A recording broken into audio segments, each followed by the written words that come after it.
শেষ রাতে গাজার পূর্ব আকাশে হঠাৎ গর্জে ওঠে বিস্ফোরণের ধ্বনিখান। ইউনুসের আবাসন আল কাবিরা এলাকায় ঘুমন্ত শহর জেগে ওঠে ধোঁয়া আর আতঙ্কে। ভোরের আলো ফোটার আগেই খেলা শেষ। হামাসের সামরিক শাখা আল কাসাম ব্রিগেড জানায়, তারা ইসরায়েলি বাহিনীর উপর চালিয়েছে সুনির্দিষ্ট ও পরিকল্পিত হামলা।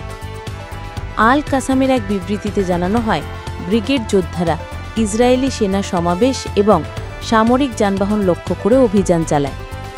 নিশানায় ছিল একটি মার খাওয়া ট্যাঙ্ক এবং একটি সাঁজোয়া বহর এপিসি। দুটি সামরিক খনন যন্ত্র ছিল হামলার আওতায়। ইয়াসিন 105 নামক অ্যান্টি আর্মার্ড রকেট ছুড়ে তারা এই যানগুলোকে ধ্বংস করে।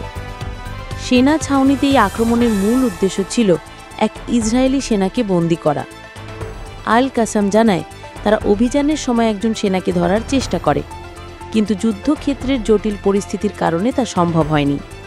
পরবর্তীতে ওই সেনাকে নিষ্ক্রিয় করে তার অস্ত্রটি দখলে নেওয়া হয়।